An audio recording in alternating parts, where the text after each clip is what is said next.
Okay, so this is the final version. We'll see something similar when we talk about leadership, where people,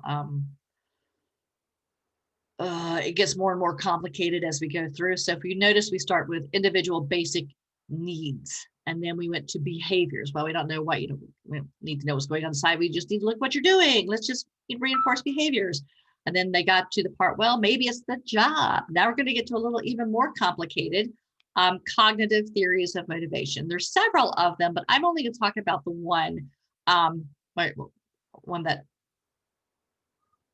continues to have the most effect. So we're starting to think about how employees think about the job affects how motivated they are. And this is important. That growth needs strength was kind of hinting to that before, because jobs could be objectively the same, but employees' thoughts about them might be quite different, and therefore they think they're motivated differently. Okay, so the first one we're going to talk about is equity. And equity theory was our first kind of foray into this area, and it's extremely powerful, although it's not the theory we use now. Kind of like Hertzberg started it, but then job characteristics finished it. We have other theories now. Okay, so equity theory. So employees compare what they get, what they put in, to what they get out. Okay, how much effort goes in to their output. So you can think about this for studying for a test or writing a paper. How hard did I work on it, and what was my grade? Okay, beeping's driving me crazy. Oh Lordy, it's not just it's not just what your reward is, but how much effort people put into it. Now here's where it gets complicated. It's all right. So if I think about this for a paper, oh my gosh, I don't think I did this. Oh, poop, I didn't. Sorry about that. It's all right. So here's an example where you put inputs equals output. You put in A-level work and you get an A on the paper. Okay. Here's an example where you put in A-level work, but you got a B on the paper. Remember, it's greater than, so inputs are greater than outputs. You put in A-level work, but you got a B on the paper, okay? And the final one is you put in B-level work, but you got an A on the paper. Here's where I messed up because I forgot the next slide. I just didn't leave it. So now I have to explain it to you. It's not, equity doesn't have to do just with this, how equal it is. People are comparing their own experiences with their colleagues, okay?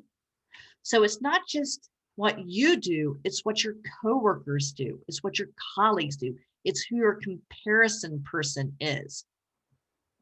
So if you put in A-level work and you got an A, and you know that a friend of yours put in B-level work and they got a B, both of you should be okay because you both put in different amounts of work. What happens if you put in A-level work and get an A, and your friend puts in B-level work and gets an A too? How does that make you feel? Even worse, what if you put in A-level work and got a B, and your friend put in B-level work and got an A? So you know for sure you did a lot more work than they did, but they got a better reward. Your input was higher, but your output was lower.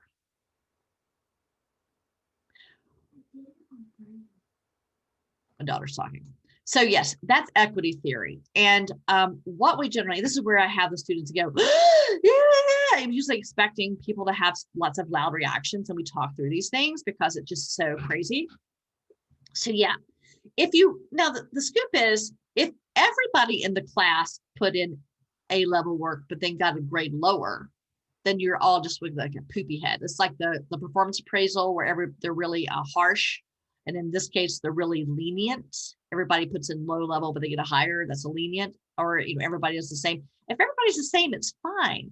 It's only when you get to be treated differently and not equal that it turns into a theory of demotivation, right? If you're working hard and you don't get a good grade and your friend is barely working and gets a good grade, well, are you going to keep working? Or maybe you will work harder to see if you can get your grade up, but it really is kind of bleh, to be treated unfairly.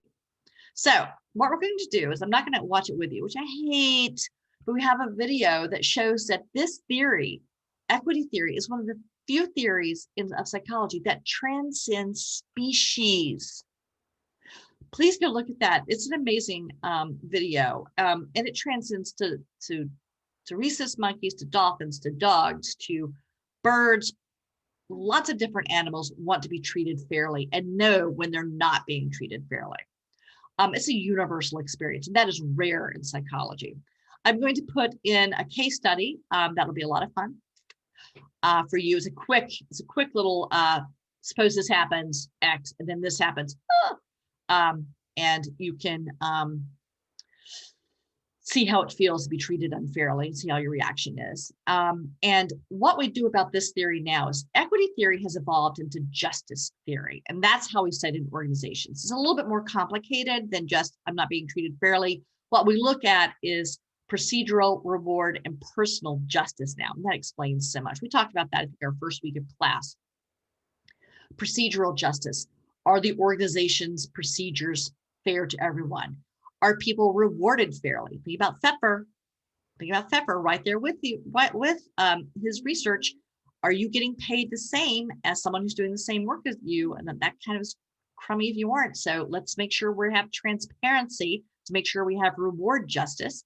And then personal justice. Does your boss have pets? Are there people that the boss treats a little better than others?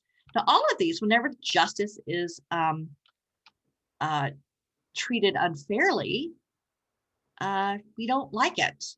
And just going to throw out that structural racism might be kind of a place to look for this at work, and making sure that any of our procedures, rewards, and interpersonal interactions are just, because we all know that it's not good, and it leads to demotivation, and it's kind of just shitty and unfair.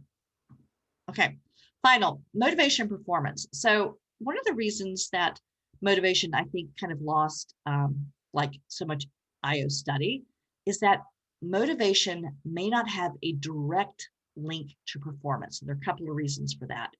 One, technology problems. Or just like the resources around you. And think about a teacher who may be highly motivated, but simply not have the support in the classroom, the support outside the classroom, the support from the administration to be an excellent teacher, support from the community, okay? So there are contextual problems that no matter how motivated you are, performance still may be a challenge. There are individual differences. We know that conscientiousness is related to performance, and you can put someone with a high conscientiousness in certain jobs, they will work harder. I hate when I make my movements below that one I'm less into. Group dynamics. You may be in a truly dysfunctional group, and so you may be individually motivated. My daughter is doing something weird.